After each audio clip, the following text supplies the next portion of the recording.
E se eu te dissesse que o seu cérebro está mentindo para você agora mesmo, que você não busca a verdade, mas apenas o conforto de estar certo? Existe um mecanismo psicológico que faz você ignorar os fatos óbvios, só para não ter que mudar de ideia. E é justamente por isso que discussões como política, como religião, nunca chegam a lugar nenhum.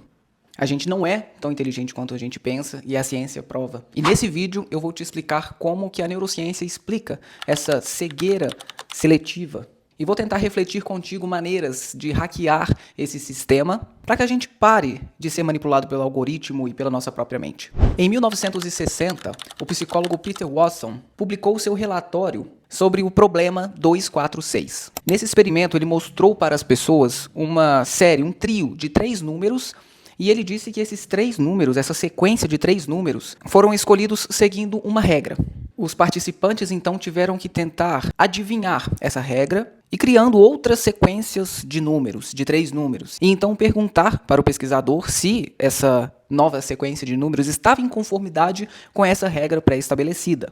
E o trio, a sequência de números que o Watson propôs era 2, 4, 6. E o primeiro participante, ao ver essa sequência, ele criou, então, o trio 4, 6, 8. E perguntou, então, ao Watson se estava certo. Estava certo. E aí ele propôs uma nova sequência. 120, 122, 124.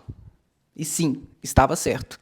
E eu tenho certeza que do lado daí você já está tentando identificar qual é a regra e talvez você já até tenha postulado qual é a regra dessa sequência de números, né? Parecia óbvio, então, para os participantes, ou pelo menos para a maioria dos participantes, que a regra era, então, números pares consecutivos. Mas o pesquisador disse que não, essa não era a regra. Então eles tentaram novas hipóteses. Eles tentaram 35, 37, 39.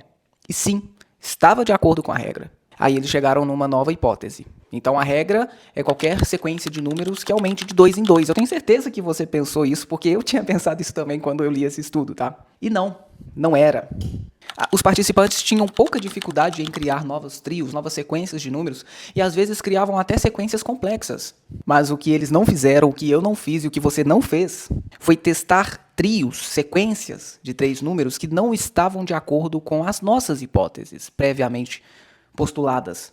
Por exemplo, propor 2, 4, 5 estava de acordo com a regra, mas propor que 2, 4, 3 não estava de acordo com a regra.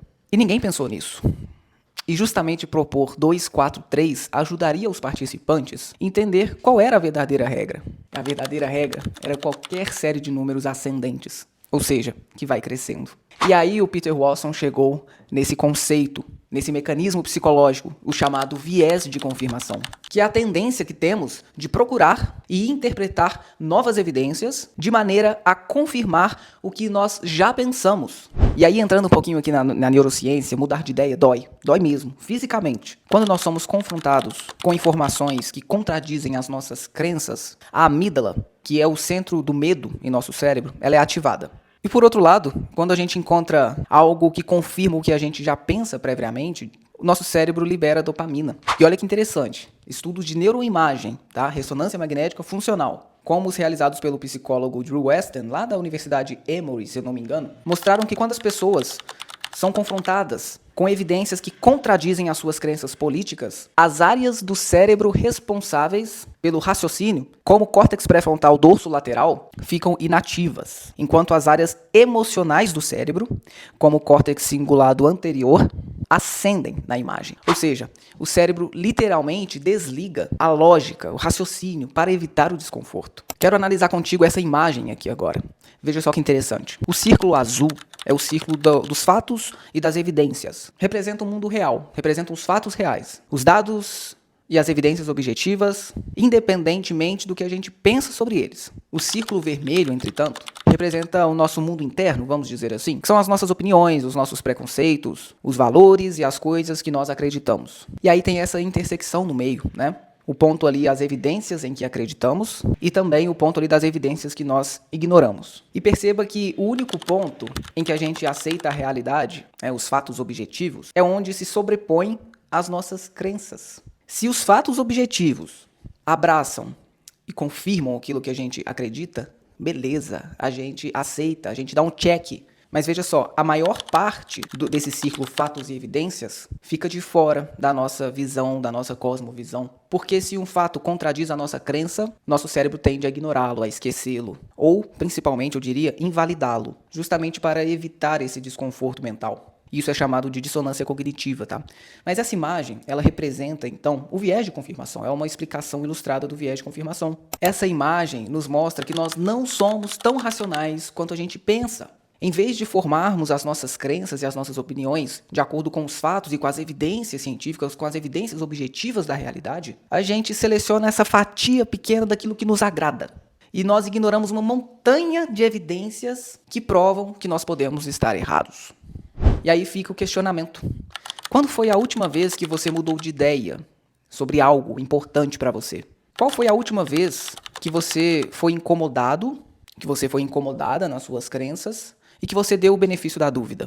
Eu vou te dar uma dica para a gente tentar aprimorar e colocar mais em prática esse nosso lado racional, o nosso córtex pré-frontal aqui da história. Próxima vez que você ler algo que você odiar, que te der justamente esse sequestro amidalar, essa reação da amígdala, né, de uma reação adversa que está te incomodando, está incomodando a tua crença, liste 3 pontos válidos desse argumento. Sério mesmo, liste 3 coisas que fazem sentido nesse argumento, sabe? É ir na contramão desse mecanismo psicológico, neuroquímico, enfim, e então tentar ser mais racional, sabe? Dar o benefício da dúvida, tentar entender o argumento em outra óptica, em outra perspectiva. Liste 3 pontos favoráveis, 3 pontos interessantes, 3 pontos válidos nesse argumento que te confronta e que te incomoda. Muito interessante, né? Eu, quando li sobre isso, eu achei o máximo. Eu gosto muito desse tipo de coisa. Mas vem cá, se você gostou, se você chegou até aqui, me siga no Instagram para você acompanhar os bastidores dos meus estudos, os bastidores daquilo que me faz produzir os conteúdos aqui para vocês. Não deixa de curtir, não deixa de dar teu like aqui nesse vídeo. Para você é grátis, não custa nada, mas ajuda muito a crescer o canal, tá? Se inscreva, acompanhe os próximos vídeos e a gente se vê já já no próximo.